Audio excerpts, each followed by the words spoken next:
¿Cómo andan? Buenas tardes. Vamos a comenzar. Gracias por acercarse acá a San Andrés a discutir, a charlar sobre la cuestión de la fragmentación y la política industrial.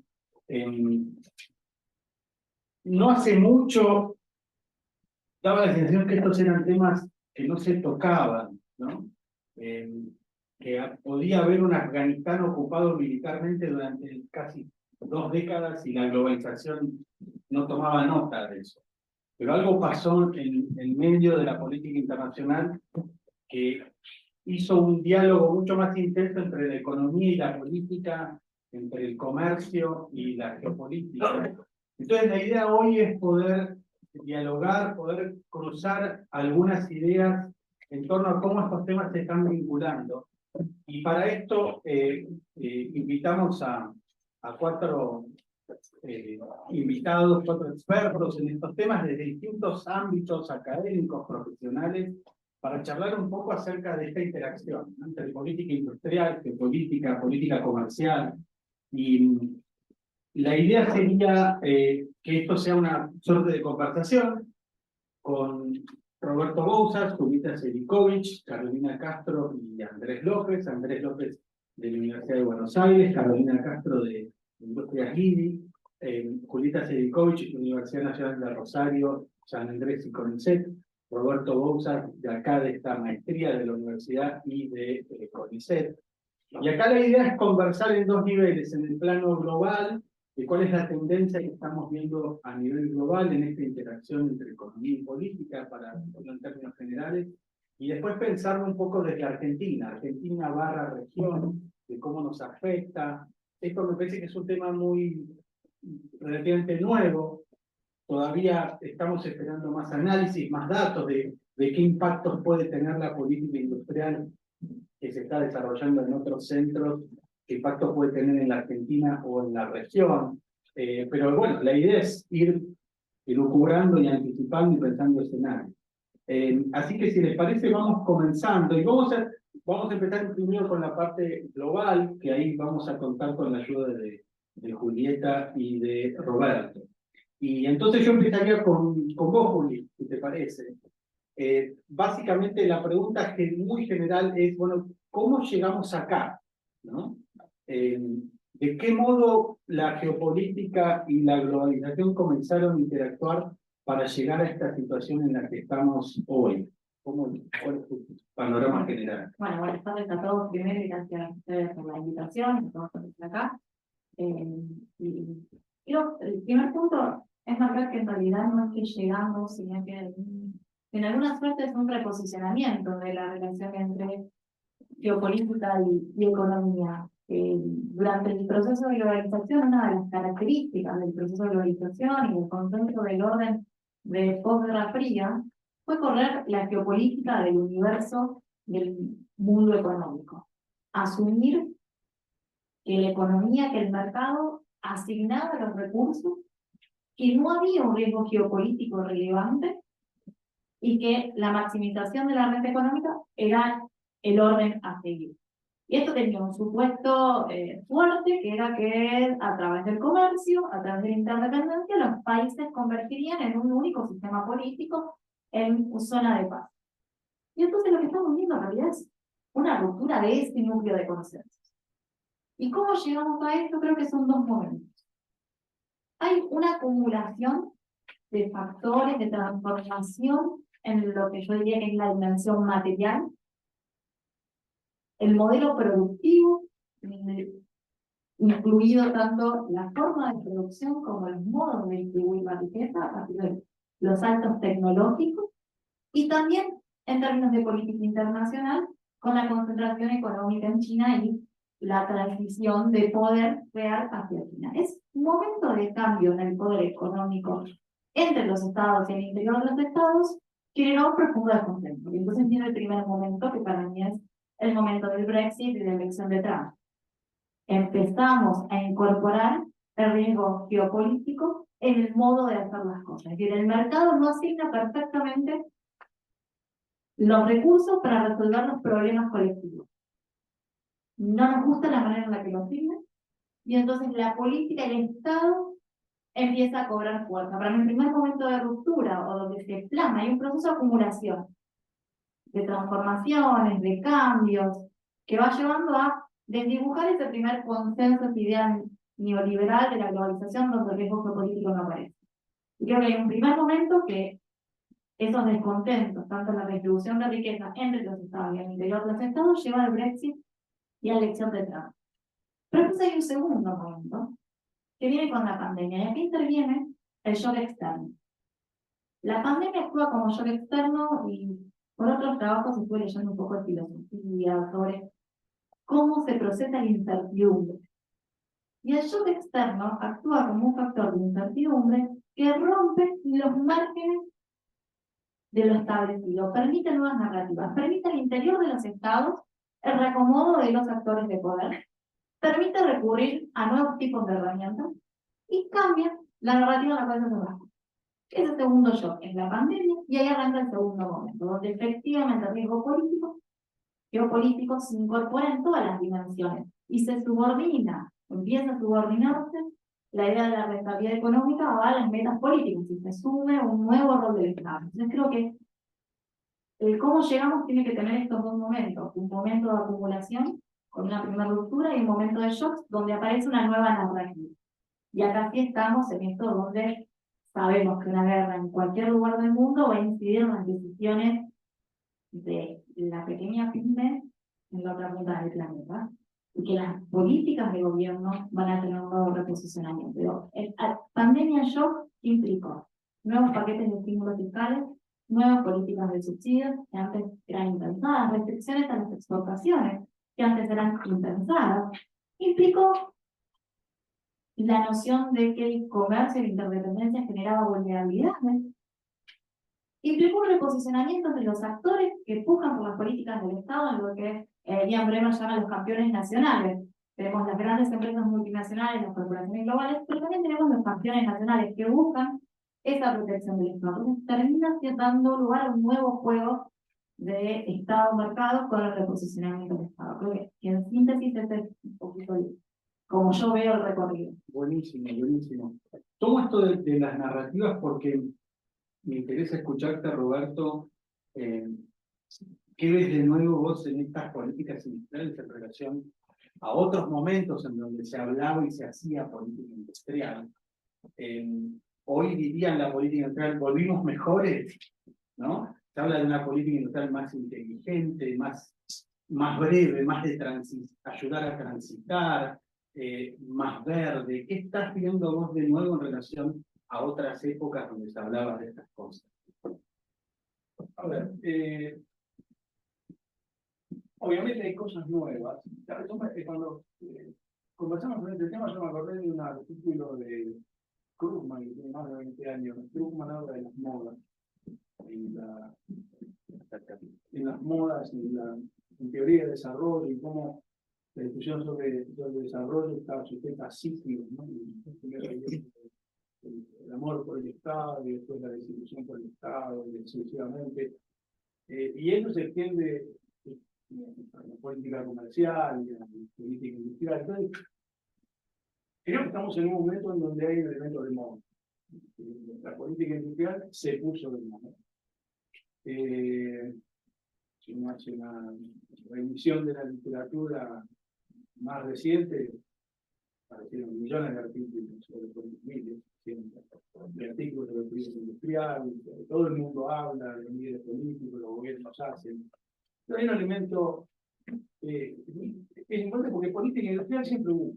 Me parece que es un dato importante para tener en cuenta. Tal vez tenía mala prensa, pero los estados hicieron política industrial en los últimos 50 años de manera ininterrumpida, los campeones nacionales en la década del 60, la política para la agricultura, la iniciativa de impedimentos estratégicos de Japón con Estados Unidos, todo el conflicto Bonn-Nerva fue el resultado de iniciativas de política industrial. Primero, esa es la primera comentario que haría. Hay moda, no solo hay moda, hay cosas nuevas también. Y ahí la pregunta entonces, ¿qué es lo que es nuevo? Y ahí lo que yo veo como nuevo, que son tres cosas. Una, estoy en duda de eso, pero las otras dos creo que sí son novedosas. La primera, te digo, no estoy muy convencido de que sea nueva, es la emergencia de tecnologías de propósito múltiple que tienen efectos horizontantes. Y eso me parece que es un dato nuevo, pero sobre el que tengo dudas, porque, digo, a mirar, uno se pone viejo y ya tuvieron varias de estas transiciones tecnológicas, no es la primera, entonces no sé cuán nueva es, pero, digo, tiene como característica dominante que son tecnologías de propósito múltiple, que sirven para industria civil y para industria militar, que se aplican a muy diversas actividades. Yo me parece que es digo, con dudas, siempre tiene que haber la novedad, mencionaremos el primer punto. El segundo punto, que ahí sí me parece que es nuevo, es que hay un desafío de política que tiene que ver con el problema de gestión del cambio climático y de la transición energética.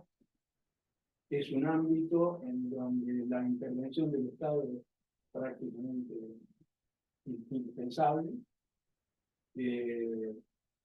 Problemas de coordinación, por un montón de razones, y en realidad hay visiones muy diferentes. Visiones muy diferentes respecto a cómo intervenir.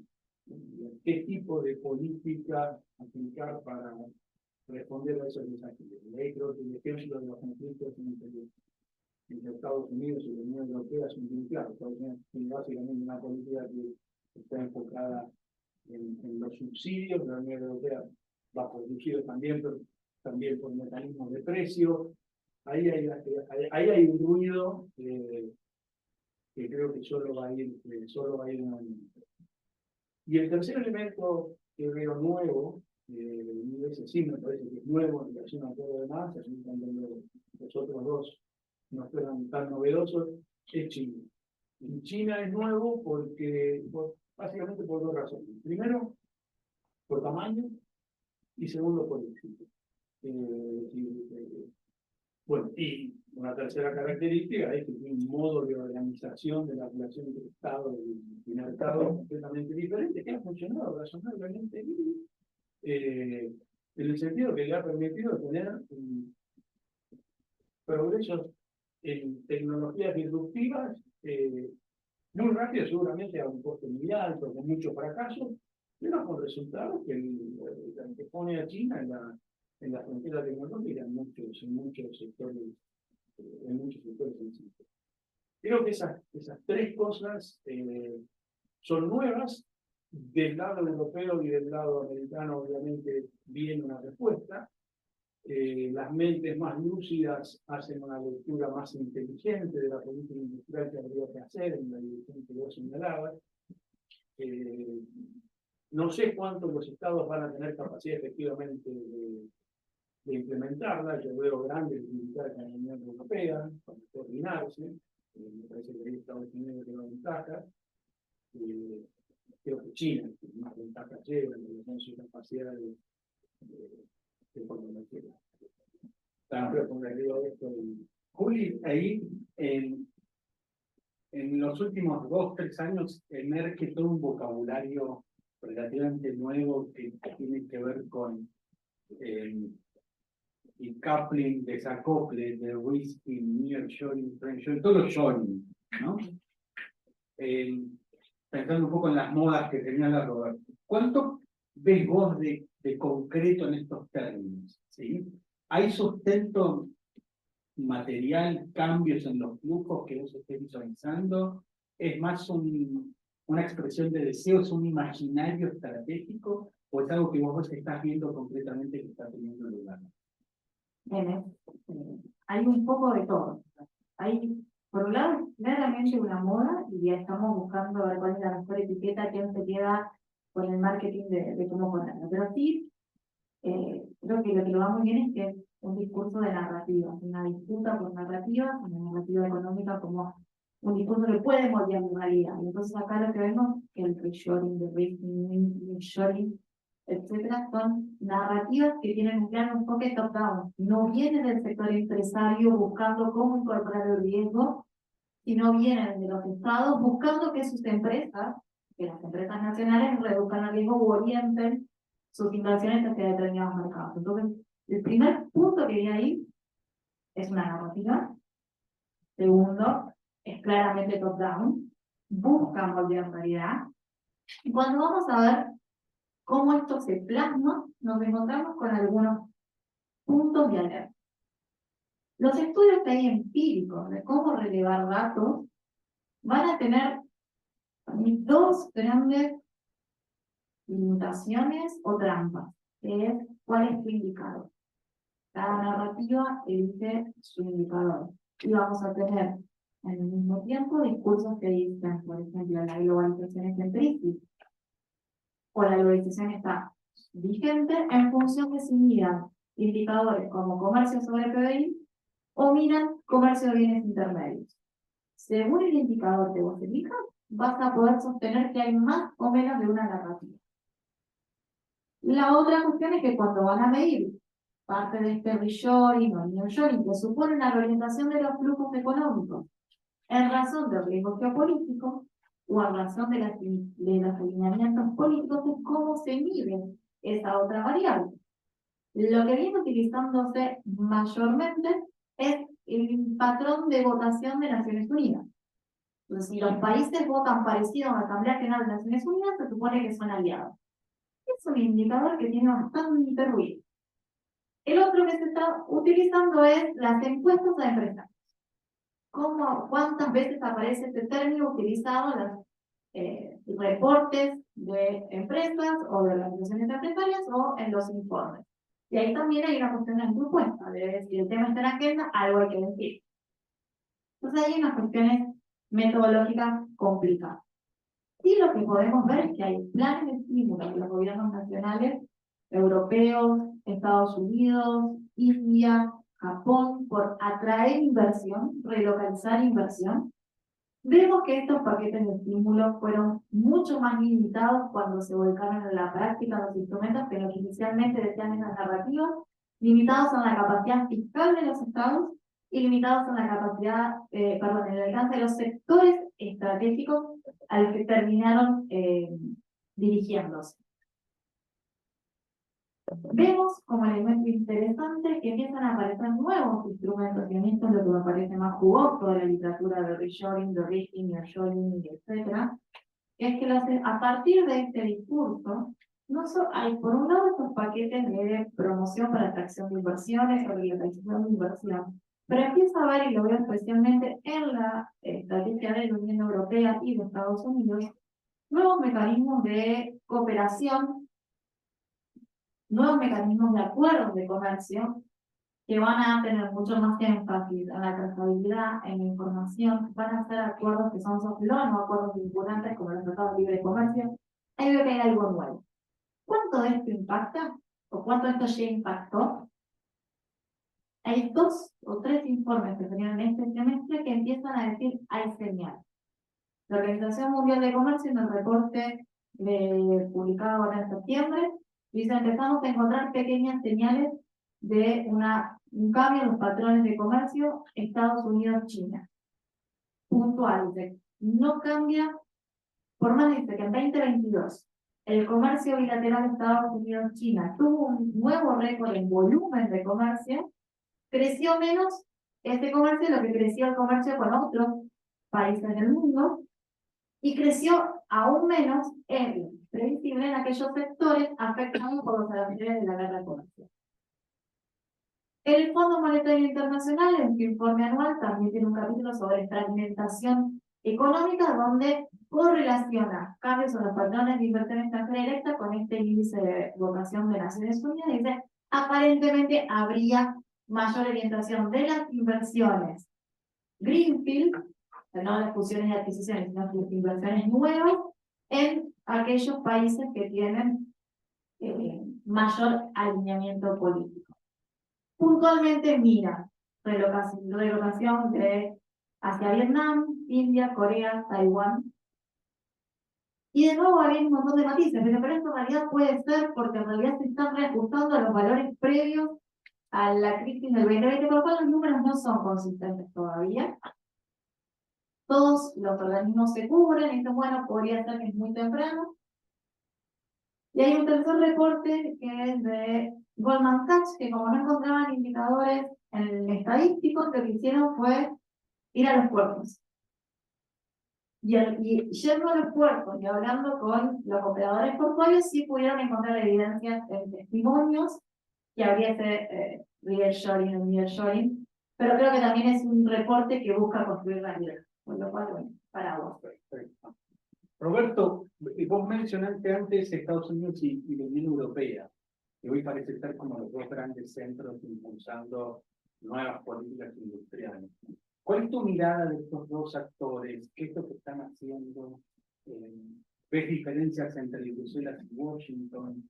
Y en particular, ¿qué riesgos hay de problemas de coordinación y de conflicto entre esas políticas industriales? O sea, hay chances al contrario, de coordinar y cooperar, ¿no? Bueno, hasta ahora no hay mucha evidencia. Están negociando hace 2 años un acuerdo con acero y aluminio y todavía no consiguen cerrar. Yo creo que ahí, como te decía hace un minuto, creo que creo que la Unión Europea tiene problemas de coordinación importantes, coordinar una política entre estados que tienen diferencias. El ejemplo de Francia en la energía nuclear, los subsidios de la energía nuclear, es otro un ejemplo, a diferencia con Alemania, que tienen un acuerdo ahora, pero la Unión Europea la veo problemática. Creo que tiene un problema de recursos también, porque los recursos que tiene la Unión para dedicar a esto son mucho más limitados, por supuesto, de la Unión, representa una porción de evidentemente más baja que los Estados Unidos, y un poco la solución que están encontrando, que han encontrado, transitoriamente por lo menos, es relajar las disciplinas que tenían para la aplicación de subsidios nacionales, lo cual también eventualmente podría acabar siendo algo problema. En el caso de Estados Unidos, bueno, creo que después de las iniciativas de Trump, que tenía un poco de política industrial y mucho de política industrial defensiva, Biden lo que hizo fue fortalecer con grandes programas de subsidio. Y otro aspecto me parece que tanto en el caso de la Unión Europea como en Estados Unidos está muy presente, que es la vigilancia de lo que hacen otros y sobre todo Chile, ¿no? Y la vigilancia de las políticas de subsidio, no solamente a la producción, sino a los primeros de los edificios y a la participación de los contratos de abastecimiento público, donde los subsidios son más difíciles de identificar. Cuando los subsidios lo aplica a alguien que no es una empresa que no es una empresa residente, que tiene una serie de cosas. Como dije antes, quiero además que hay un problema particular en relación a las políticas vinculadas con el cambio climático. Y poco de Estados Unidos están puestos en subsidios, y poco de la Unión Europea. Parte está en subsidios, pero sobre todo está en un mecanismo de precio. Ese mecanismo de precio viene con un elemento adicional que es este ajuste en frontera que ha puesto para entrar en funcionamiento el año que viene. Eso no va a afectar directamente a Estados Unidos en un corto plazo, pero es un elemento que creo que va a producir valor. ¿Cómo se lleva todo esto con el libreto de la Valencia? Pésimo, pero a ver, porque, a ver, fíjate vos que yo antes quería decir, me olvidé de decir que una prueba de que la política industrial ha estado siempre presente es que la OMC, el GATT, en 70 años de vida, ha sido incapaz de ponerse de acuerdo acerca de cómo tratar los subsidios internos. Y la única vez que trató los subsidios internos, en realidad es para permitir en la agricultura. Después para ponerle un techo. Básicamente lo que OMC regula es prohíbe los subsidios a la exportación y después habilita la posibilidad de aplicar derechos compensatorios cuando hay subsidios internos que tienen un efecto negativo sobre el sector. Pero no hay, y eso ha sido un problema recurrente. Y en los últimos años en particular, para mí el gran cambio China. China puso sobre la mesa el uso del concepto de public body, ¿no? ¿Qué es un organismo público? Porque ni siquiera eso estaba definido en el acuerdo sobre con precisión, en el acuerdo sobre el estudio de la OMC. Yo creo que lamentablemente la OMC en su forma anterior es una institución que está prácticamente fenecida, lo cual no quiere decir que desaparezca como tal, sino que va a tener que cambiar su forma de funcionamiento. Hay una disfuncionalidad total entre el mecanismo por el cual la OMC crea reglas y la distribución de poder internacional que existe en la vida. La idea de que las decisiones se toman por una mezcla de consenso y ejercicio del poder es un mecanismo pensado para un sistema donde hay una economía clara y un día eso no existe. Yo creo que parte del parálisis de la OMC creo que refleja esa dificultad de hacerla funcionar con las reglas actuales y la dificultad de cambiar las reglas con las reglas con las cuales hay que cambiar. Y por eso lo vemos un proceso de fragmentación y tampoco es nuevo, hace 30 años. En Estados Unidos empezó su primer gran acuerdo preferencial de comercio con unidad estratégica con Canadá a mediados de la década del 80, 40 años. Muy importante. Juli, yo sé que esto es un tema que da para rato, pero lo breve. ¿Cómo agarra esto al Mercosur? Si lo agarra de alguna manera. ¿Cómo pensás que esto afecta las perspectivas del Mercosur? La discusión acerca de qué Mercosur queremos tener. No, ¿qué Mercosur queremos tener? No, ¿para qué queremos tener Mercosur? Por ejemplo. Todo este proceso de cambio, todo el ajuste de los incentivos, los subsidios, la crisis de gobernanza económica global, al Mercosur le impacta. El Mercosur, constituido como está, responde a un mundo de 1990, 1980. El Mercosur en su forma, en su dinámica de funcionamiento actual, no tiene los mecanismos institucionales ni el capital político para dar cuenta de esto. Creo que este orden, o este cambio de orden, esta nueva realidad afecta al Mercosur, tanto hacia adentro, en la relación entre los países miembros y la política industrial al interior del Mercosur, entre los países, bueno, ya discutiremos probablemente más quienes tienen la pata más en el plano local de las políticas industriales, pero políticas industriales, nuevos planes de políticas industriales no coordinados entre los países miembros, obviamente van a generar mayores problemas de integración o mayores dificultades para la coordinación de políticas. Pero ¿qué políticas queremos coordinar, además? Y hacia afuera, ¿para qué te sirve este mercado común en ese mundo que cambia? Creo que son muchas preguntas que se plantean. Creo que en primer punto hace falta que los países construyan un diagnóstico común y hacia dónde va el mundo y cuál es el lugar de los países en el mundo. Creo que este es el problema que la cultura arrastra los últimos 10 años, de no saber en dónde están y a dónde quieren ir los países. Y creo que pensaba en torno a la idea del Mercosur como proceso de integración que eventualmente parece viejo mundo, como una cuestión que era de escala, ¿no? Como un elemento. ¿Hasta qué punto esa escala se vuelve relevante en un contexto donde el riesgo geopolítico incide en cómo se asigna comercio e inversión en el mundo. Y entonces creo que eso empieza a cambiar.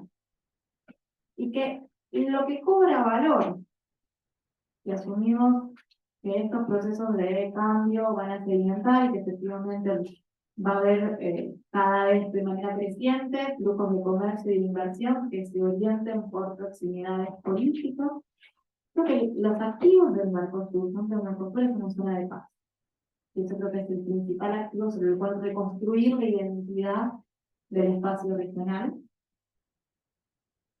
Y creo que la mejor virtud, la ventaja competitiva que podría construir el Mercosur, digo construir porque me parece que no está dando, son sobre la coordinación de los reglamentos técnicos, la trazabilidad, generar una confianza en la capacidad productiva y de mercado de los países miembros. Para eso hace falta las políticas que están en el Tratado de Asunción, no hacen falta otras. Yo creo que lo que Mercosur necesita para transformar Mercosur en una oportunidad, una ventaja para los países miembros en este contexto es un giro de calidad. El otro elemento es, ¿puede Mercosur ayudarte a que vos enfrentes menos riesgos en el mundo? Y eso también implica nuevos cambios de política. De los procesos de integración regional que yo vengo estudiando, el único que tiene incorporado un mecanismo que hace o que apunta a hacer de la integración regional un factor de poder en un contexto global más adverso en la Unión Europea, que incorporó el año pasado el mecanismo de política anticoercitiva. Utiliza su poder de mercado y genera un mecanismo de coordinación, como diríamos, los acuerdos de seguridad colectiva, para si alguno de los países miembros es objeto de sanciones económicas coercitivas, hay una respuesta colectiva y se aplican determinados. Prometen que van a romper todo. Después hay que ver si eso efectivamente lo hacen. Ante la parálisis de la OMC, te reconocen esa parálisis de gobernanza, y dicen, bueno, como no está la OMC, la Unión Europea, ante una situación injusta de cualquiera de sus miembros, va a proceder con este tipo de acciones ejecutivas. Para eso, lo que vemos en Mercosur, tendría que haber una situación de diagnóstico y un acuerdo de solidaridad colectiva. Voy a pensarlo. Gracias, Juli. Bueno, esta fue la parte fácil. Ahora vamos a ir a la Argentina. ¿Sí? Justo me tengo que ir. Yo voy con vos. Justo te iba a hablar ahora, Andrés. Iba a hacer una preguntita. Bueno, ¿qué están haciendo los países del norte global que no está haciendo la Argentina? Me parece que muchas cosas. Entonces la pregunta ligada es, ¿qué espacio hay en la Argentina para hacer algo distinto a lo que veníamos haciendo en función de estas tendencias globales? ¿Cómo se puede administrar recursos escasos con creatividad? Bueno, yo veo muchos colegas que podemos agrupar, quizás un poco arbitrariamente bajo la vieja paraguas de estructuralistas, desarrollistas, que están felices porque la política industrial está de vuelta, ¿no? Aunque nunca se fue, pero está ahora está permitida. No es dejó de ser una palabra, yo coincido con lo que decía Roberto, pero en algún momento fue una mala palabra, ¿no? Es decir, la mejor política industrial no existe, aunque siempre se ha seguido haciendo. Y no solo a nivel nacional, sino a nivel de Estado, ¿no? Bueno. Permítanme dudar que esto sea bueno para la Argentina en los actuales términos que está la política industrial desarrollándose en el mundo avanzado. Porque por política industrial lo que está haciendo Estados Unidos es poner un montón de plata, que nosotros no tenemos. O sea, acá yo he visto gente que dice, bueno, hay gente que está un poco informada quizás, bueno, tenemos una oportunidad por los semiconductores, zona de paz, bueno, si está dispuesto a poner $2.000 millones sobre la mesa, capaz viene una fábrica de semiconductores acá. ¿Tenés $2.000 millones? No, entonces... so sad, ¿no? Entonces estamos compitiendo un juego, ellos plantean un juego que nosotros no vamos a poder competir, no vamos a poder competir por recursos frescos que están poniendo, quizás no con lo que prometen, pero de hecho los están poniendo. Y nuestro margen para dar subsidios también es limitado. Incluso esto no le pega tanto a Argentina, pero países vecinos que han vivido de atraer inversión extranjera cobrando cero impuestos a las ganancias están en serios problemas si el BEPS, bueno, se saben, el acuerdo mínimo, ¿no? Se pone en vigencia. La idea de competir con exenciones impositivas también va encontrando un techo. Entonces, en primer lugar, yo creo que nosotros no podemos jugar ese juego. Y a la gente le hablas de política industrial y enseguida piensa, dame plata, ¿no? Digamos, esa es la idea intuitiva. Después hay un segundo juego que algunos países están jugando, que es cierta vuelta al proteccionismo, ¿no? A la guerra China-Estados Unidos y otros.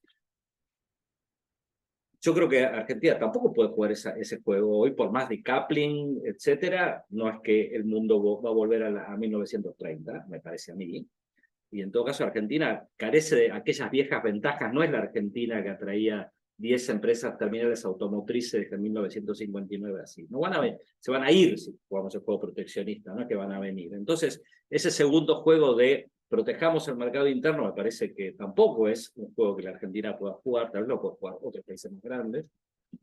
Y nosotros venimos con un colega, también profesor de casa, Juan Carlos Salac, tratando de decir, che, mira, hay otra forma de hacer política industrial, que no es regalar plata. Que es mucho más difícil de hacer, porque implica sí poner plata, digamos, pero no subsidios millonarios con dinero que no tenemos, sino hacer cosas que ayuden de una manera más quirúrgica, si se quiere, a identificar oportunidades de mercado y ayudar a los potenciales exportadores a encontrar información, a encontrar partners, a resolver problemas de certificaciones, etcétera, etcétera. O ser mucho más quirúrgico. Por ejemplo, en la Argentina hemos escrito algo con Roberto, ¿no? El año pasado. La Argentina, ¿alguien sabe que existe una agencia de inversiones y comercio de la Argentina en esta sala? Levante la mano. Bueno, no, pero salgo a la calle y nadie sabe, ¿no? Digo, pero alguien me puede decir qué hace hoy. Entonces, por empezar, poner instrumentos en juego que incluso fuimos para atrás con eso, creo yo.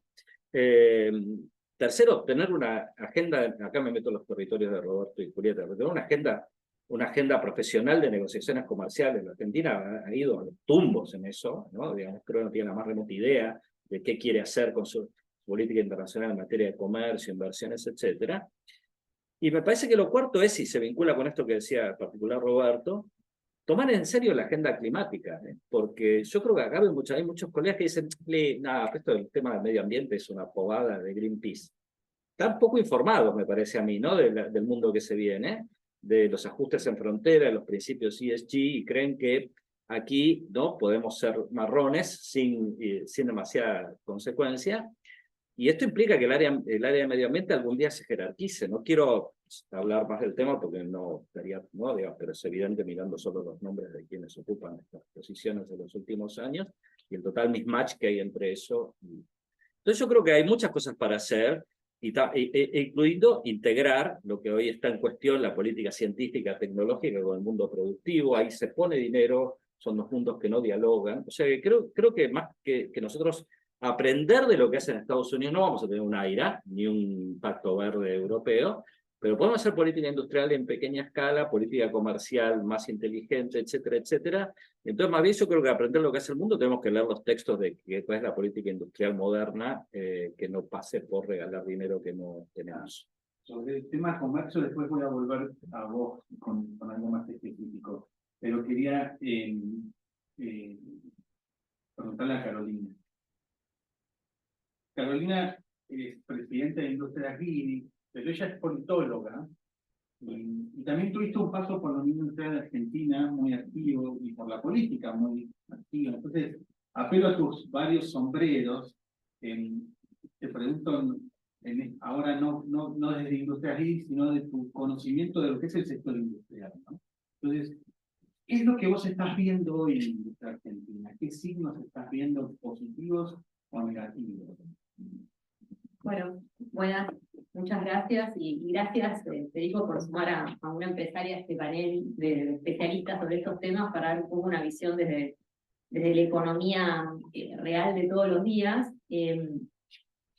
A ver, digamos, yo creo que para responder la pregunta, digamos, voy a tomar dos caminos. Por un lado, es imposible no, digamos, no decir, digamos, desde la general, lo que todos sabemos en esta sala, y los panelistas que me acompañan me conocen muy bien, que en todos los indicadores estamos mal, ¿no? En términos económicos y en los industriales también, ¿no? Si uno mira Producto Industrial per cápita, si uno mira niveles de inversión, si uno mira niveles de I+D, etcétera, etcétera, la industria argentina no está bien. En materia de productividad tampoco está bien, ¿no? Siempre en términos agregados y generales, digamos. No nos ha ido bien en los últimos 10 años y no nos ha ido bien en las últimas 4 décadas del regreso a la democracia, básicamente. Así que, en perspectivas generales, diría, el balance es un balance a este punto, hoy, en el 2023, yo creo, más negativo, más de medio vaso vacío, digamos, que lleno. Pero una vez que uno se mete adentro del vaso, y acá voy por el camino capaz un poco más optimista, uno encuentra, sí, digamos, nichos y lugares en donde la industria ha sido capaz de tecnificarse y de innovar, en donde ha sido capaz de encontrar mercados de exportación, en donde se ha mantenido inserta dentro de cadenas de valores de global, digamos, es que eso también existe, con lo cual hay una heterogeneidad propia de la industria argentina que persiste y que yo la veo en términos de oportunidad, no hoy, en el 2023, sino que siempre la veo como oportunidad, ¿no? Esa oportunidad está ahí, lo que es el problema que tenemos es que siempre potencia, ¿no? Oportunidad potencia hace 4 décadas y nunca la realizamos. Después, si quieren, charlamos más, miramos por qué, ¿no? Y que algunos, Andrés ya empezó a tirar algunas pautas de por qué no logramos, digamos, esas oportunidades generarlas. Pero encontramos esos nichos.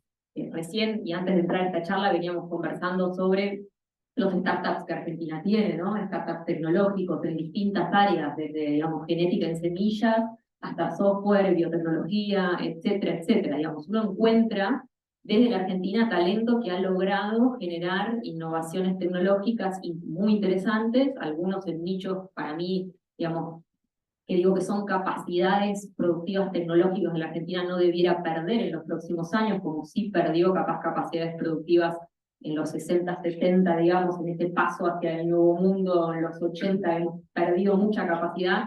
Yo hoy temo que no nos vuelva a pasar y lo pienso, digamos, por dos cosas, y también lo hablábamos, muchas de estas empresas terminan radicándose afuera, digamos, el talento nace aquí, pero terminamos, digamos, exportando todo esto al Silicon Valley o al Silicon Valley, digamos, de Colonia, digamos, acá al ladito, más lejos o más cerca, y tiene una lógica que eso sea así porque hay un riesgo argentino y, digamos, y esas startups van huyendo de alguna manera del riesgo propio argentino.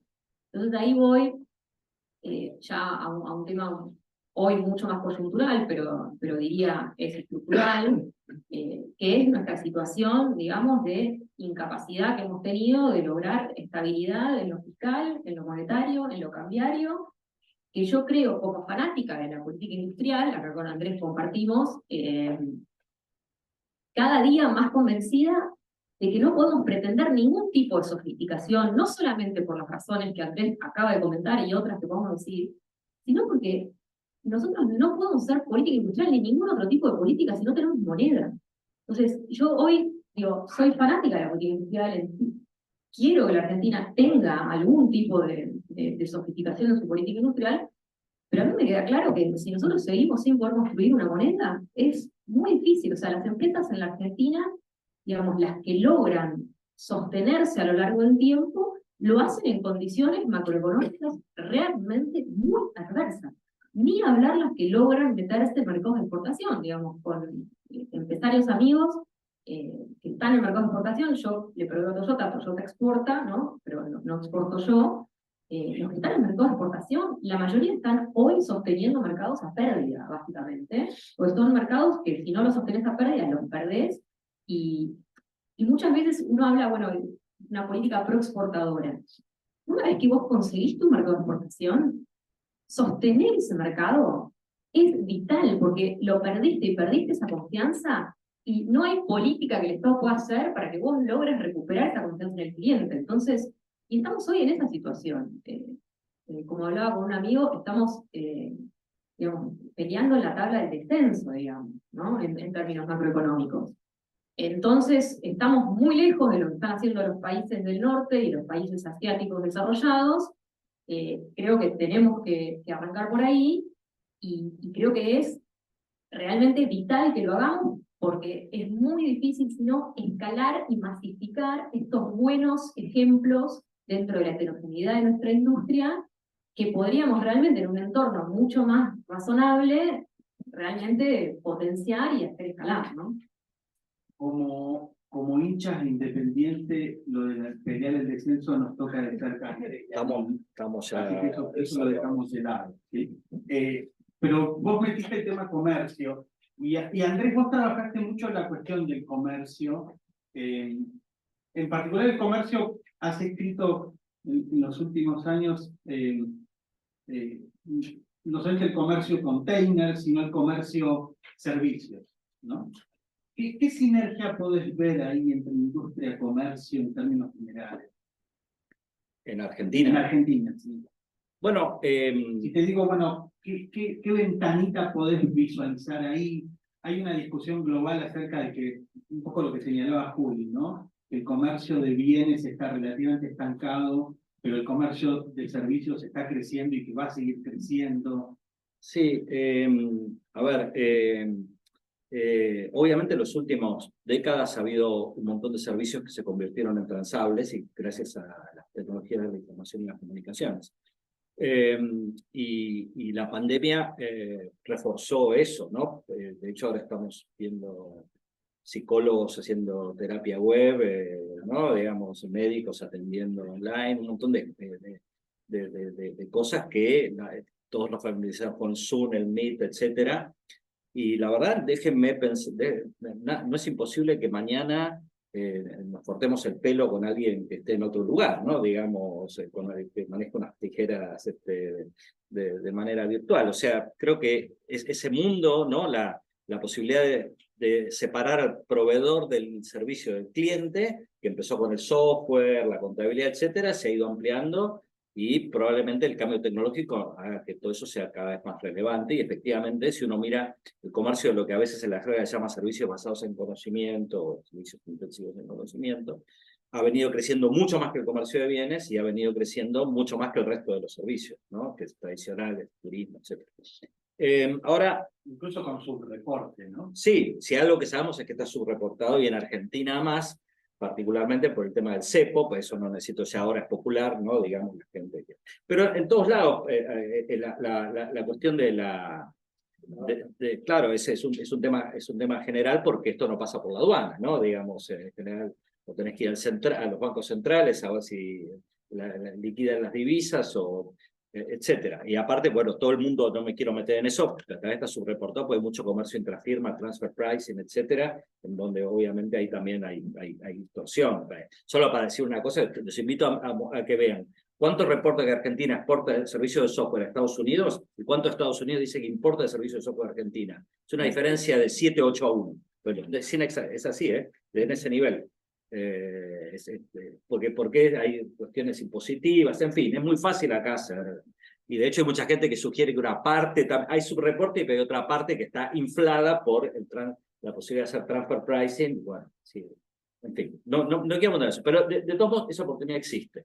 Ahora, yo creo que un desafío que tiene la Argentina y toda América Latina es pensar estos servicios en vinculación con el resto de las actividades productivas. Si yo leo la literatura Knowledge-Based Services en Europa, no es sobre exportar servicios basados en conocimiento, es sobre cómo eso ayuda a la competitividad de otros sectores. Ya ahora es bastante popular esto, pero por ejemplo, todo el mundo de Australia es el principal exportador de software y servicios de ingeniería para la minería, ¿no? Entonces, bueno, Chile quiso imitar ese camino, por ahora no le fue muy bien, pero no es tan sencillo. Argentina tiene todo un mundo que, bueno, acá tenemos representantes del mundo agropecuario que lo pueden decir mejor que yo, Martín, Agustín. Todo el mundo ACTEC, hay un montón de empresas argentinas que desarrollan agricultura de precisión, servicios de agricultura de precisión, y ya nacen globales, ¿no? El desafío, como decía Carolina, es que se queden acá. La Argentina, todo eso está explotado, esas vinculaciones, ¿no? Es decir, el mundo de los servicios basados en conocimiento, incluso de la política pública, se lo percibe como un cash cow de divisas, o de generación de empleo, y no se ve para nada su contribución al aumento de la competitividad de la industria, por ejemplo, en donde sabemos por muchos reportes que el tema Industria 4.0 está muy poco difundido, como dice Carolina. Faltan proveedores. ¿No? Y ahí hay una ventaja de la cercanía, porque hay un aprendizaje cliente-proveedor, hay necesidades customizadas, etcétera. No solo la industria, sino también, por supuesto, la minería. Los recursos naturales son location specific, ¿no? Digamos, el problema que tiene el yacimiento, el desalar de litio acá no es el mismo que tiene Atacama, y hay una ventaja de estar ahí. Pero la política pública no ha logrado, yo tampoco, cuando yo cada vez que me digo, ¿sí, cómo lo haríamos? No sé, yo no. Sin duda, como mínimo, intentar hacer más matchmaking, y no con los actores que protagonizan la exportación de servicios en la Argentina. No que tenga nada contra ellos, pero Accenture, Globant, etcétera, no están para hacer eso. No es su negocio, no es su estrategia, no es lo que saben hacer. Es con justamente estos emprendimientos locales o empresas extranjeras más pequeñas, especializadas, que puedan dinamizar esto y ver a los servicios como una fuente de exportación indirecta y no solo de exportación directa, embebidos en minerales, en petróleo, en industria, en agro, etc. Carolina, antes de que... no, por favor. Te llevo al sector automotriz. Como todos saben, el auto eléctrico parece que llegó para quedarse. Muchos creen que estamos en un ritmo que debería ser superior al que tenemos, pero la tendencia es firme, ¿sí? Acá yo tenía los datos de la Agencia Internacional de Energía, y en 2020 las ventas de autos eléctricos fueron el 4% del total de ventas. En el año pasado fue el 14%, y se estima un 35% de aumento en el 2023. O sea, hay una tendencia sostenida, ¿no? Vos producís piezas para empresas globales, por ejemplo, Toyota. Entonces, te pregunto, ¿cómo estás viendo vos este sector en términos globales? ¿Y cómo está Argentina en ese escenario, en ese contexto? ¿Cuánto tiempo tengo? A ver, los que estamos en esta industria, en la industria automotriz, sabemos que estamos en una transformación que es probablemente la transformación más importante en los últimos 100 años de esta industria, no solamente por las motorizaciones alternativas a la combustión, digamos, eléctrico, híbrido enchufable, hidrógeno, etcétera, etcétera, sino porque está el doble combo que atraviesa todas las industrias y todos los sectores de descarbonización, pero también de digitalización, ya conversamos, ¿no? Es como que están las dos cosas, ¿no? Confluyendo hacia transformar el auto en una computadora con ruedas, en un servicio de movilidad compartida, en algo que capaz hasta no podemos ni siquiera todavía imaginar hacia dónde está yendo, pero muy probablemente, por los especialistas y la gente que yo leo, escucho y con la cual interactúa, planifica, digamos, no solamente un cambio de motorización, sino un cambio tecnológico muy fundamental, ¿no? Nosotros somos uno de los países del mundo que fabrica autos. Son 40 más o menos los países del mundo que fabrican autos. Lo hacemos en el marco del Mercosur, pero hemos logrado a lo largo, sobre todo de los últimos, diría, 10 años, empezar a diversificar un poco las exportaciones por fuera de exclusivamente, digamos, un poco fuerte Brasil, ¿no? Toyota ha liderado, digamos, esa expansión de diversificación en la región. El Caribe, Chile, Perú, países que no representaban nada hace 10 años, hoy ya empiezan a ser 5%, 7%, 4% allá, 5% Colombia, digamos, empezamos a mandar nuestros vehículos a otros lados. A mí me parece que eso está muy bueno, que hay que seguir, digamos, con esa tendencia de diversificación de las exportaciones en la región, pero si queremos seguir siendo un país productor de vehículos, de alguna manera vamos a tener que machear con este cambio, digamos, transformación global del auto. Y esto tiene, desde mi punto de vista, una problemática seria para la Argentina en los próximos años. Yo creo que nosotros vamos a seguir haciendo autos varios años más, varias décadas más. Pero creo que hay un punto en el cual, si no empezamos ahí sí, empezar a tener algún tipo de política industrial, algún tipo de política comercial bien inteligente y alguna estrategia de qué hace la Argentina con esta fabricación de vehículos de acá a los próximos 30 años, va a ser muy difícil sostenernos.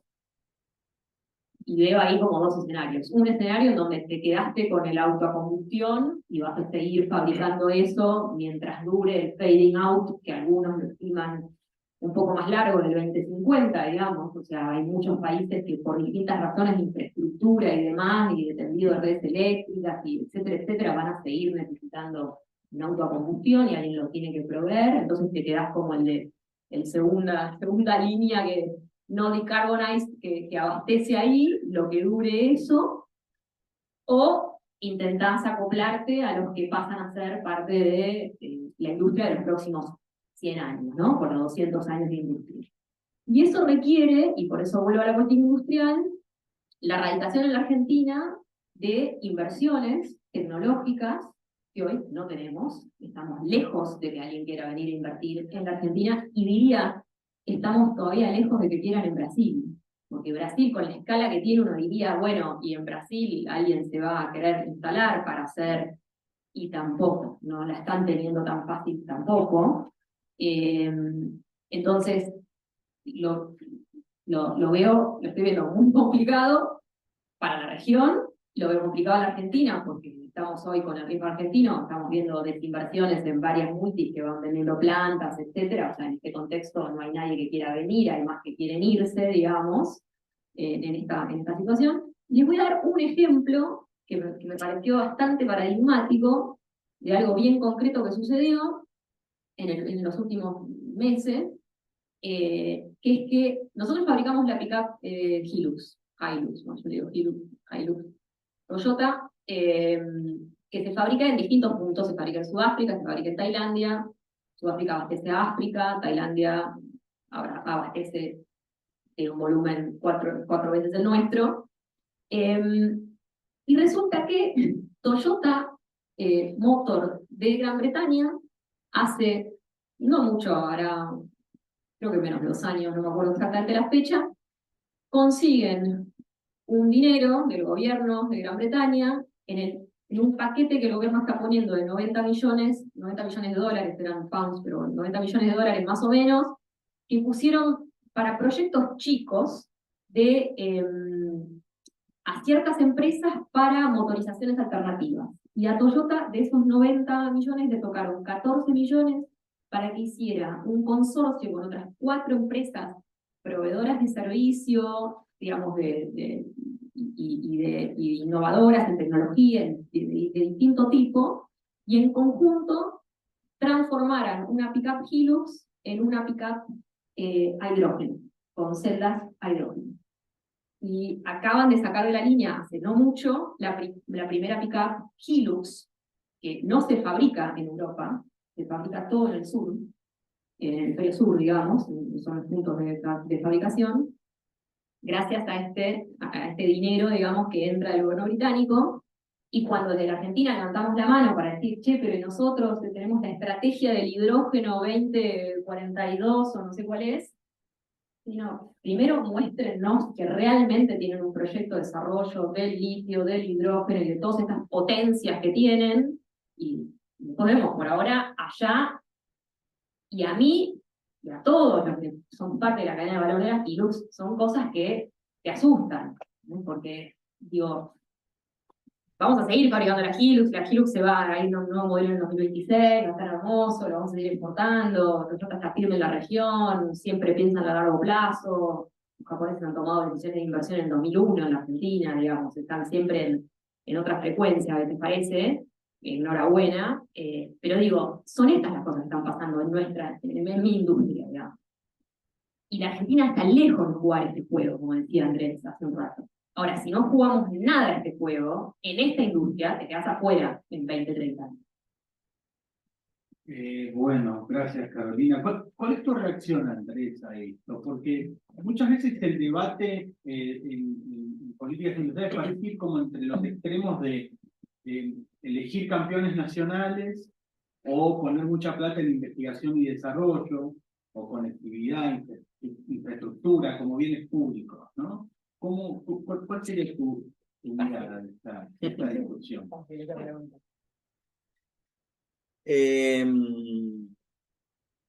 No sé, a ver, a muchos países les fue bien con los campeones nacionales, o creemos que les fue bien, ¿no? Especialmente a algunos países asiáticos. Ponemos que los chinos están jugando ese juego, los indios probablemente también, ¿no? Que tienen empresas globales, aunque son menos conocidas, Tata, Mahindra, ¿no? Digamos, muchas del mundo de servicios, Wipro, Infosys, etc. No sé, yo creo que la Argentina ya ese tren lo perdió un poco. ¿Quiénes son nuestros campeones nacionales hoy? Mercado Libre, Globant, etc. Y sin criticar nada de esas empresas que son fantásticas, tengo para mí que ese tipo de empresa, es algo que quisiera alguna vez intentar escribir algo para mostrarlo. Su vinculación con la economía local es mucha menor que la que tenían nuestros viejos campeones nacionales de Chile, etc. Y si realmente ese mercado libre le va mejor o peor en Argentina, no es tan grave. No, digamos, no, me parece que por el tipo de negocios que hacen, que son board global, porque rápidamente se meten en mercados extranjeros, no sé si vamos a lograr que esos puedan ser campeones nacionales en el viejo sentido que podía ser Samsung o Toyota, ¿no? Digamos, para los países asiáticos.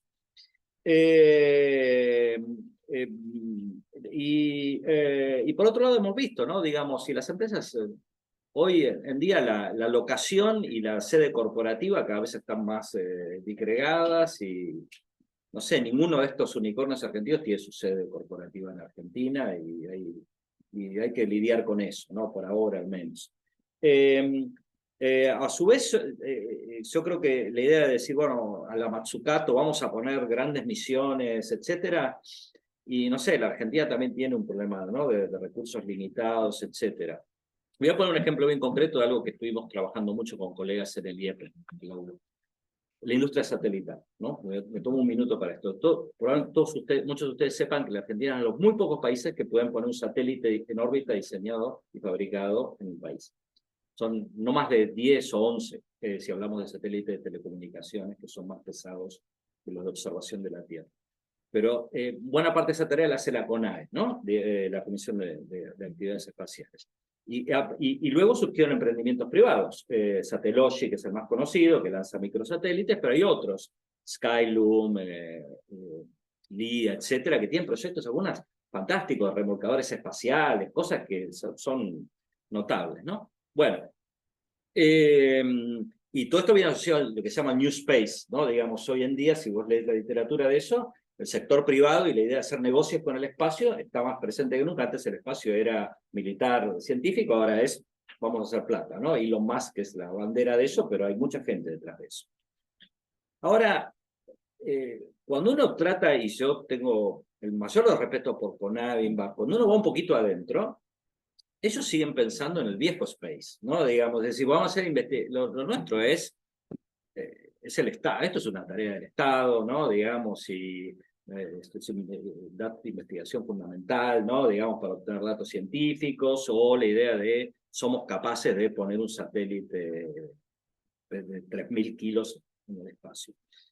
Y yo creo que, y si ustedes leen, los invito a leer el Plan 2030 de Ciencia y Tecnología, y tiene un poco esa visión, ¿no? Y me parece a mí que nosotros tenemos que algún día tomarnos la tarea en serio, que siempre decimos desde hace décadas, que esas capacidades de investigación fundamental que tiene la Argentina machen más con las estrategias de desarrollo productivo. Ahora hace poco salió y se difundió que hay un montón de startups creados por el CONICET. Es mentira. No son creados por el CONICET, son creados por gente que trabaja en el CONICET, que no es lo mismo, y son creados a pesar de las reglamentaciones del CONICET, y mucha de esa gente en realidad ha renunciado al CONICET para tener su empresa. Y entonces, esa gente es fantástica. ¿Es cierto, el CONICET les ha ayudado a aprender? Sí. ¿Les ha ayudado a conocer? Sí. Ahora, el día de que quieran hacer un negocio, no. El negocio es mío, la empresa es mía. No, ¿cómo es esto? ¿No? Digamos, entonces yo creo que en la Argentina no veo potenciales campeones nacionales en el nuevo escenario, y tampoco veo que estemos para jugar las grandes misiones de Mazzucato diciendo, bueno, esto va a traer de algún modo una ventaja, y tenemos que incorporar las decisiones yo creo que sí que hay que crear bienes públicos y no ir con subsidios por plata que no tenemos masiva, pero en coordinación con la política de desarrollo productivo, con la visión de una economía global que no es la misma. Pongo el ejemplo de New Space para decir algo muy concreto de un mundo que no es el cual la CONAE e INVAP nacieron y empezaron a hacer actividades satelitales. Como el resto del planeta les tiene un temor reverencial, porque te dice, vos sabés poner un satélite, no, entonces no hables, ¿no? Hay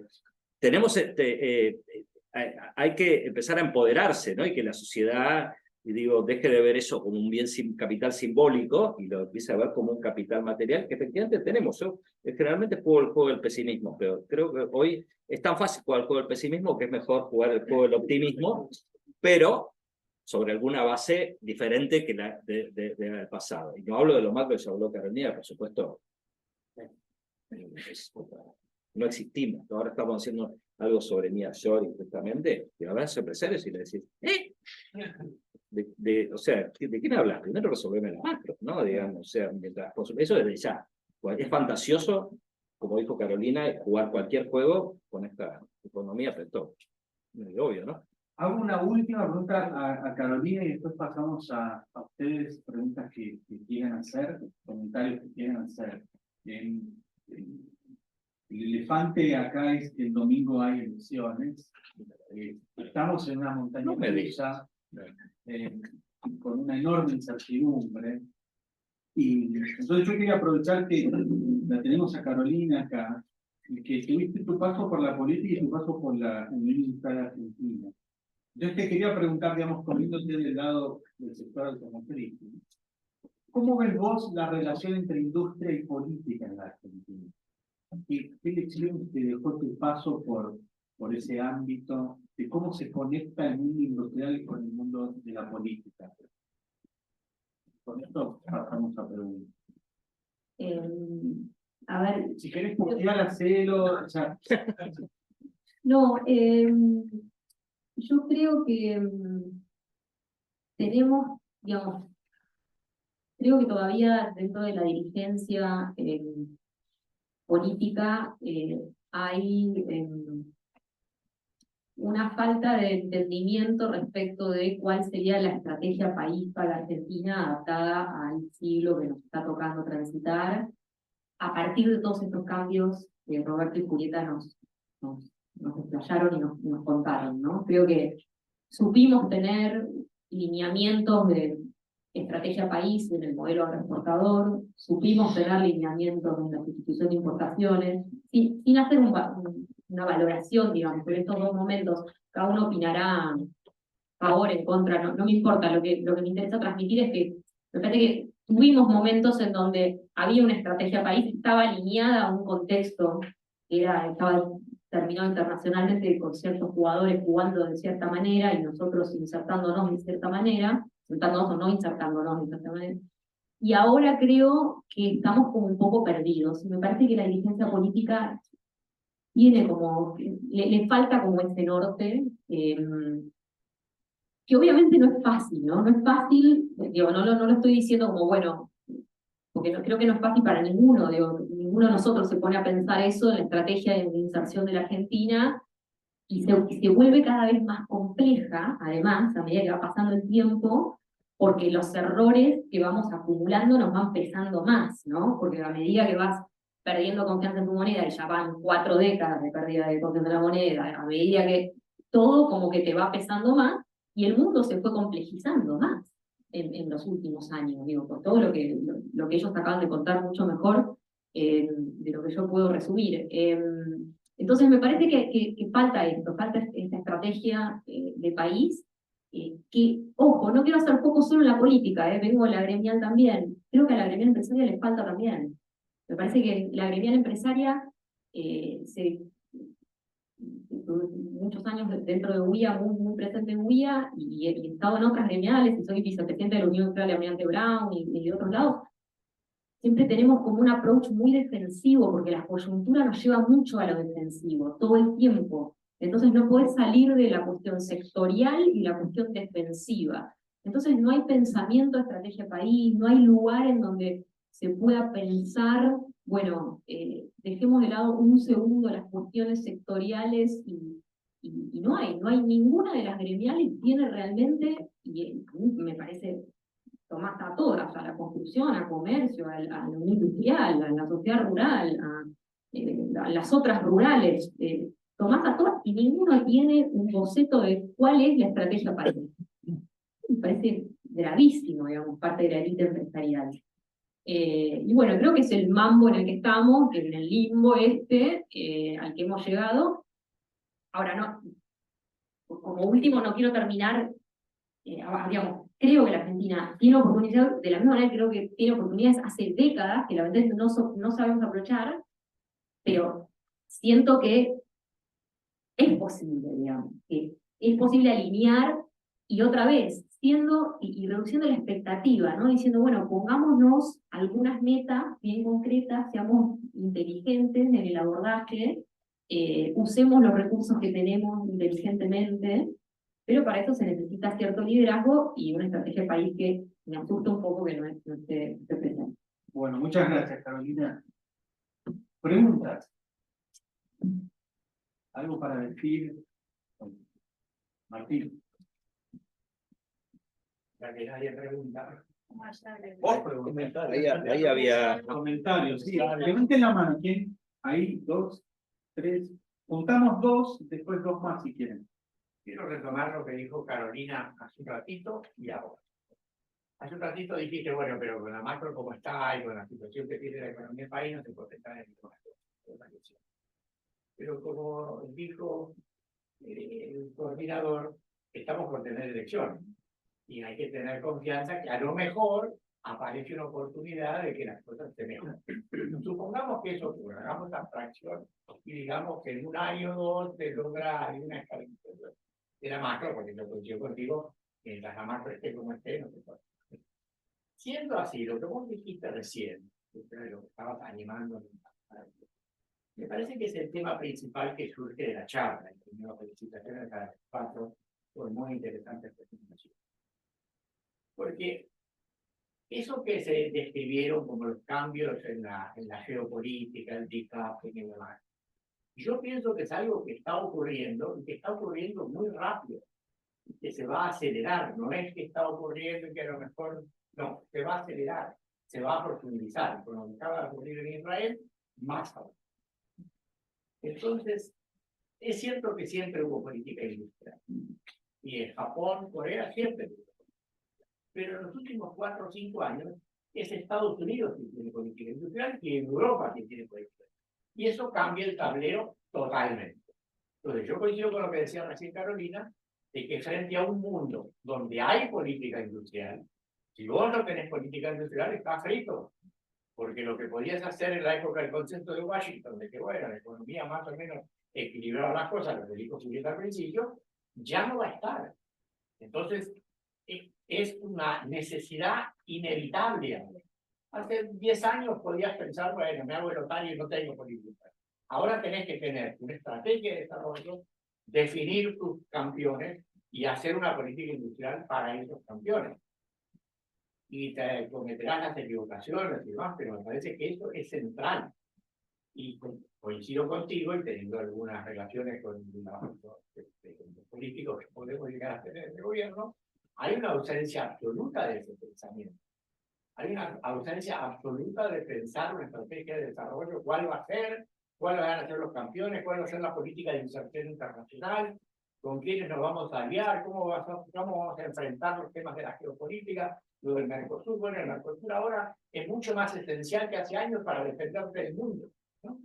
Entonces, la pregunta un poco a vos que fuiste la que planteó el desafío es, bueno, ¿cómo hacemos los que no estamos en el sector, estamos en la academia en un sentido muy general? Podemos contribuir a que eso ocurra, porque el sector industrial no lo va a hacer. Nunca lo hizo en Argentina y no lo va a hacer. Y si piensan algo, piensan en términos de, bueno, ¿qué me sirve a mí? y la estrategia nacional tiene que tener una visión amplia. Entonces, ¿quién hace? ¿Cómo se contribuye a que eso se construya? Gracias, Martín. ¿A quién vos, Dani? No, primero felicitarlos, buenísimo el panel, me gustó muchísimo y cerraron muchos temas y quería preguntarle varios, pero voy a tratar de ser muy concreto para no extenderme mucho. Primero, más a la cuestión más internacional, cuando se hablaba más de la competencia, la carrera entre Estados Unidos, Unión Europea y China, mi pregunta más específica era cómo ven el futuro de esa carrera, principalmente teniendo en cuenta que, en mi opinión, China tiene muchas ventajas en frente a la Unión Europea y Estados Unidos, ¿no? Con un control de su capital privado casi total, con empresas multinacionales de capital estatal, con un control total de las relaciones laborales al interior del país, con precios de los bienes mucho menores que el resto de Estados Unidos y la Unión Europea. Por ejemplo, en vehículos eléctricos, las mayores empresas de vehículos eléctricos son de China. Los vehículos eléctricos de China valen la mitad o un tercio de los europeos. ¿Cómo pueden hacer entonces los países occidentales para competir frente a esto? No sé, Trump hace poco en un discurso periódico que iba a dar de baja todas las políticas industriales para vehículos eléctricos, que iba a volver a tener vehículos a combustión interna.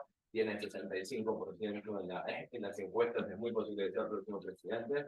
Entonces, nada, creo que los países occidentales están como en mucha complejidad de competir con el particular tema de gobierno chino. La segunda pregunta, más para Carolina. Bien breve, Dani. Muy breve. ¿Cómo ves el rol de Brasil con la utilización del etanol y los motores flex y sus pocos incentivos para ir hacia la electromovilidad? ¿Cómo le puede llegar a pegar a Argentina, que es nuestro principal mercado de exportación? Y teniendo en cuenta que estos otros países que hemos podido empezar a exportar, como Chile o Costa Rica, tienen metas para dejar de comercializar vehículos a combustión interna, y cómo esa diversificación se nos puede empezar a partir, ¿no? Si Brasil no va por ese lado y el resto de los países sí. Y la última, muy breve. En relación, más para Andrés, en relación, bueno, al tema de la estrategia país, de los problemas macroeconómicos, de la falta de política industrial, si no ve que si no ve que como la consecuencia de esto no viene más por la grieta, por los conflictos políticos de la dirigencia política, no son también un factor de que no tengamos una estrategia país o una visión más de desarrollo nacional, y que los problemas macroeconómicos también no tengan un factor en esto, digamos, que no sea una causa de esto. Y nada, se puede encontrar ciertos acuerdos dirigenciales, políticos, empresariales para poder implementar. Gracias. ¿Quién hay para todo el panel? Perdón, ¿Quién quiere arrancar? Perdón. Hiciste trabajar a los cuatro. Sí, que Martín podría haber también. sido preguntado, sí, por favor. Yo. Dale, arranca. Eso me hizo acordar de toda la estrategia país, que yo coincido plenamente, ¿no? Que es una carencia importante. Me hizo acordar una cosa que decía Hitchman: imagínate que los latinoamericanos no podemos resolver un problema, nos pone un problema más grande. Entonces, como no podemos resolver la macro, ni podemos hacer un estado de funcionamiento, nos ponemos la estrategia país como que sin duda es un problema. Pero yo creo que tenemos que empezar a pensar de manera, como decía Carolina, más chiquita. Lo macro es obvio. Todo el mundo dice que es obvio. Pero no está. Y sigue estando dominante. Entonces no es obvio. De tan obvio que es, no resulta real. Segunda cuestión. Políticas industriales más inteligentes. Para hacer políticas industriales más inteligentes, como que decía Andrés, estoy totalmente de acuerdo, lo que necesitamos es un Estado inteligente. Un Estado inteligente. Entonces, el principal bien público que debiéramos proveer, que se debiera proveer, es un Estado con capacidad de funcionar. Yo creo que tenemos que bajar a cuestiones. Hay un problema de reforma del Estado que es esencial. Hay un plan de estabilización y ordenamiento macroeconómico que es porque no es el problema el desorden macroeconómico de hoy. que es un desastre, es el problema del desorden macroeconómico de los últimos 50 años, de la inestabilidad y de la incapacidad de tener un horizonte hacia dónde avanzar. Ese es un comentario más general. Después lo de China. Traté de decir eso, probablemente no se entendió. Creo que China tiene enormes ventajas con respecto a los países, tanto Estados Unidos como la Unión Europea. Hay una frase que me encantó, que no la puedo citar porque no sé de dónde la saqué. Dice, la verdad es que China no es un Estado autoritario que busca volverse más liberal, sino un Estado autoritario que busca volverse más exitoso, políticamente y económicamente. Yo creo que cuando miramos a China solamente como un Estado que funciona de arriba para abajo, estamos perdiendo parte de la historia. Cuando uno mira la experiencia de sectores industriales, como el sector de los paneles solares, como el sector automotriz, hay una enorme, el Estado fue fundamental. Y detrás de la intervención del Estado lo que tenés es una enorme competencia del sector privado. Se matan. Con lo cual, la empresa automotriz, la es un ejemplo bien claro de eso. Compraron una empresa total fundida, se pusieron a hacer baterías y terminaron hoy exportando autos eléctricos a la Unión Europea a la mitad del precio. Entonces creo que me parece que es importante entender esa doble faceta de China, esa capacidad de combinar un Estado autoritario con capacidad de coordinar, de poner plata en un ambiente ultra competitivo. Gracias, Roberto. Juli, ¿tenés alguna reacción? Muy en línea con lo de Roberto. Quería, con la discusión de estrategia nacional y modelo de desarrollo, quería aportar la referencia a un trabajo de dos investigadoras de UNSAM, Arce y Brown, que tomaron la noción del péndulo de Diamant y cuantificaron que de 1950 a, creo que era 2019, la fecha de corte, la política macroeconómica penduló, cambió de manera abrupta de modelos en promedio cada 2 años. La expectativa en Argentina es que la política macroeconómica cambie. Entonces, en la idea de políticas estratégicas de mínima, creo que lo que desde la academia podemos construir repitiendo, reiterando, intentando hacer una narrativa, es la necesidad de mantener, no importa qué política, pero mantengamos las manos en los años. Generemos un horizonte y entonces, bueno, ya sabemos dónde vamos. Después podrá ser mejor o peor, pero en Argentina no tenemos mejores o peores políticas, tenemos políticas que no perduran lo suficiente en el tiempo. Y esa creo que es la diferencia cuando miramos, entre otros, los modelos que existen Estados Unidos, Unión Europea, China. Hay cierta persistencia de horizonte de política, cierta capacidad burocrática, en el buen sentido de la burocracia, la capacidad estatal de generar un acuerdo, narrarlo, contarlo, comunicarlo y mantenerlo en el tiempo. Y tomando la competencia entre Estados Unidos, Unión Europea y China, creo que ese es el principal cambio en el proceso de fragmentación global, es el paso de la idea de la globalización como un proceso con ganancias absolutas, donde todos ganan, al proceso de ganancias relativas. Ya no importa que todos ganen, sino importa quién gana más. Y el hecho que en el que todos ganan, Estados Unidos sigue ganando, Unión Europea sigue ganando, pero China les gana más. Y eso es lo que cambia la dinámica de cooperación a la dinámica de competencia.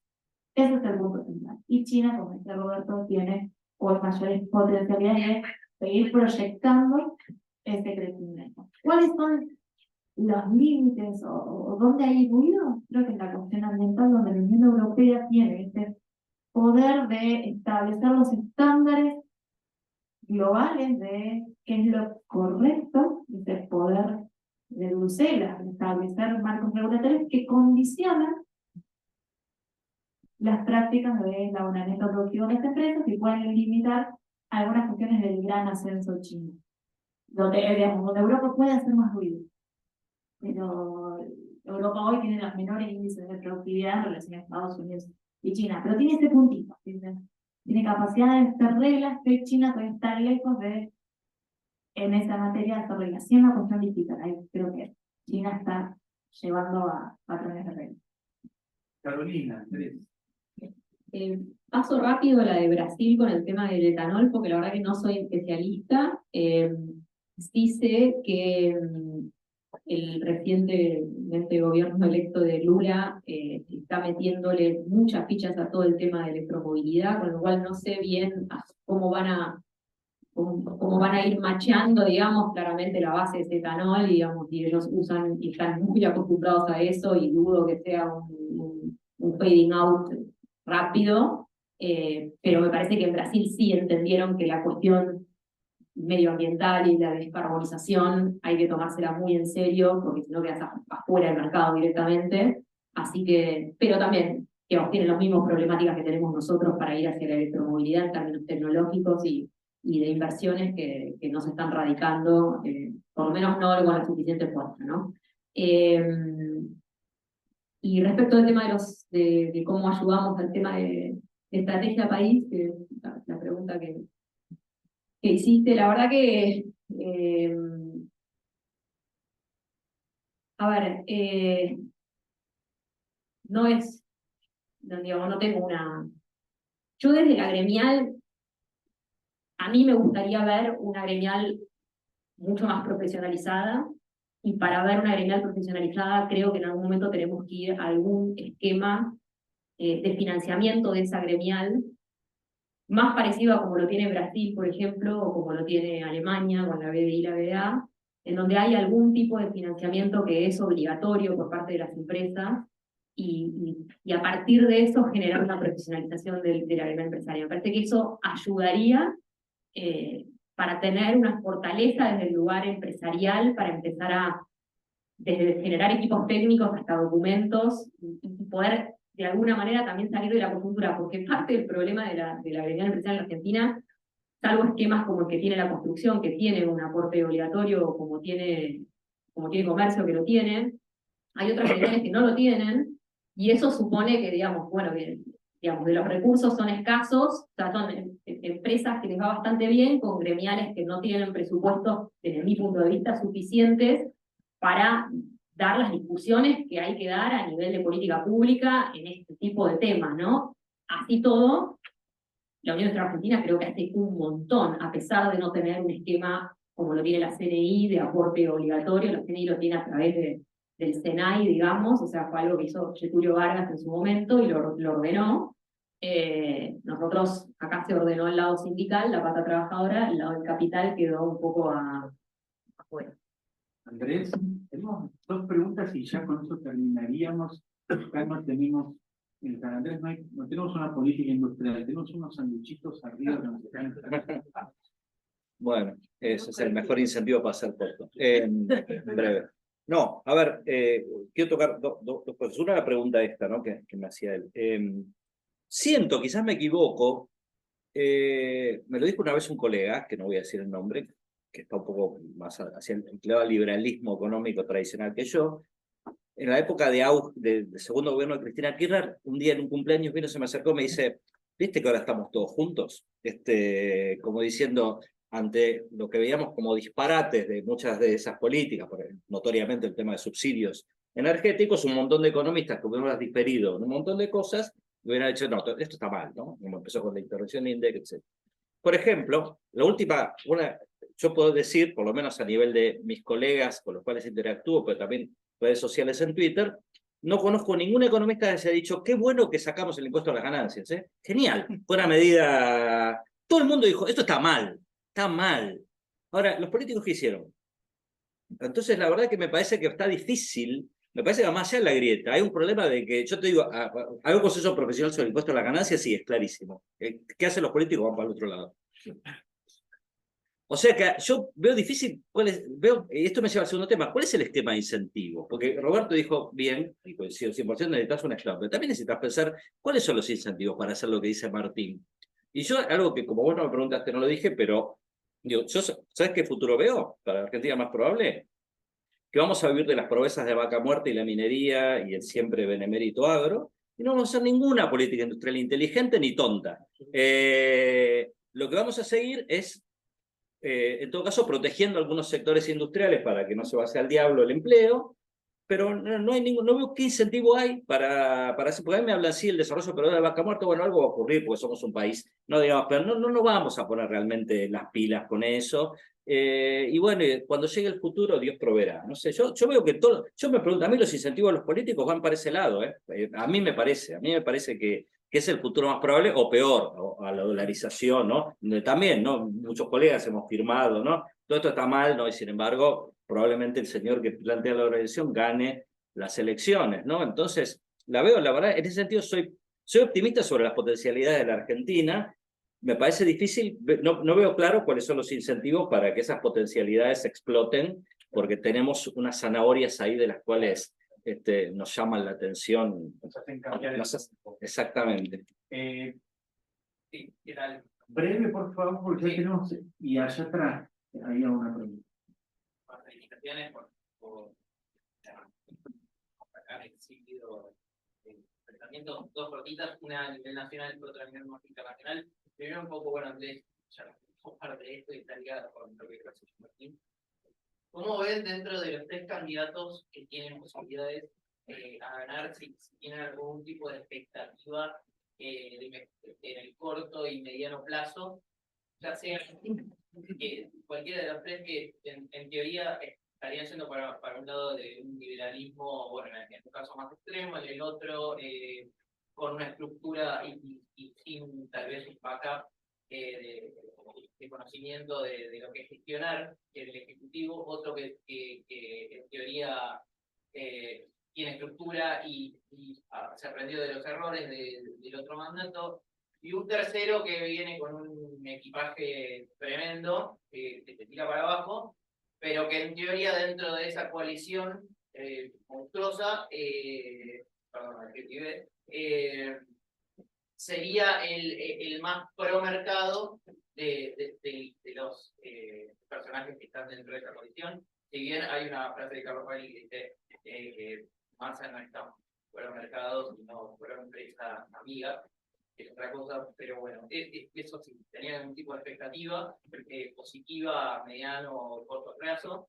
Y a nivel internacional, un poco también mechando con lo que dijo el compañero, que si bien China tiene esta cosa de que juega un poco con otras reglas por ser un estado autoritario y controlador, pero también en el último tiempo se están empezando a ver ciertas cosas que le puede empezar a hacer mecha a esa potencialidad, como por ejemplo que ya está expandiendo su autoritarismo hacia el mundo y no solo hacia a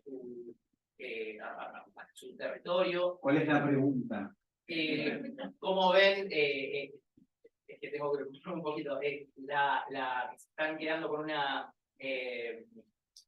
ciudadanía con un rango etario muy alto, que ya no es tan barato y hay empresas que están yendo del mercado chino porque no, la mano de obra no es tan barata. Desde ese lado, metiendo con lo que tu compañero, ¿qué habría que hacer desde Estados Unidos y desde la Unión Europea para poder competirles a ese mercado chino que parece que se está comiendo todo?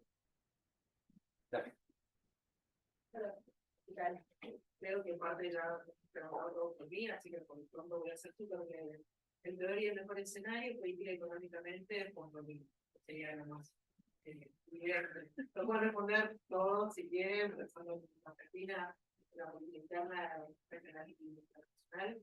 Y creo que me gustaría saber por qué, si podrían haber hecho otra mecha entre las prestaciones de servicios tecnológicos con la industria, pensando en un actor que no lo mencionaron tanto, pero me parece bastante interesante también en el escenario, que es India.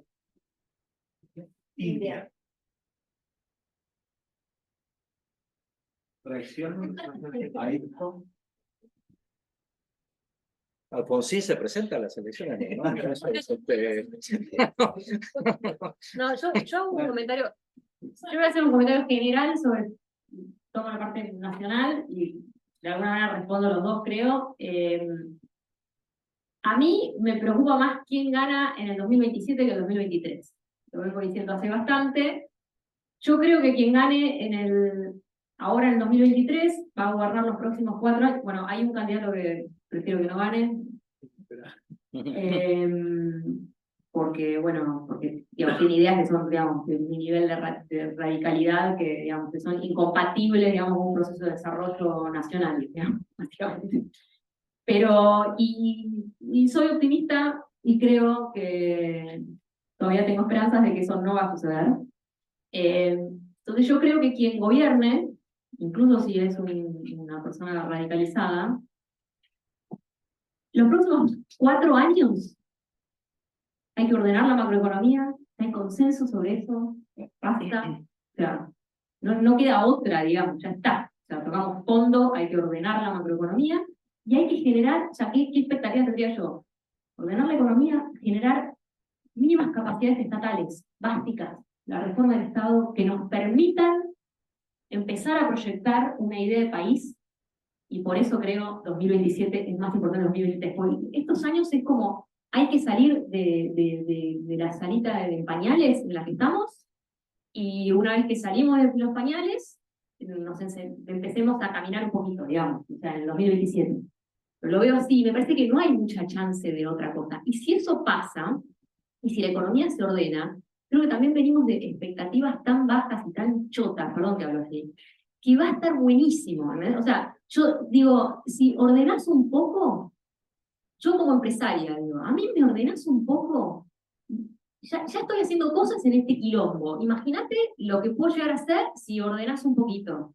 Entonces creo, digamos, y si la expectativa, digamos, y a la gente, si la inflación se la empezás a resolver, bueno, se va a sentir como aliviado. Creo que con poco podemos empezar, no necesitamos, yo no pretendo ser Finlandia, Suecia, ni Estados Unidos, ya está, ya ese sueño ya lo perdí, listo, capaz lo tuve cuando cursaba ciencia política, en el 97, ya está. Ahora tengo claro que quiero un país más o menos normal, algunas políticas inteligentes, y con eso somos potencia, gente. O sea, en serio, ¿no? Digo, esa es mi expectativa, en unos 4 años, y en el 27 ojalá venga alguien que realmente pueda hacer alguna sofisticación de política, pero para eso en estos años hay que construir para eso. A mí me gustaría eso. Andrés, Carolina, Julieta, Roberto, la verdad que es un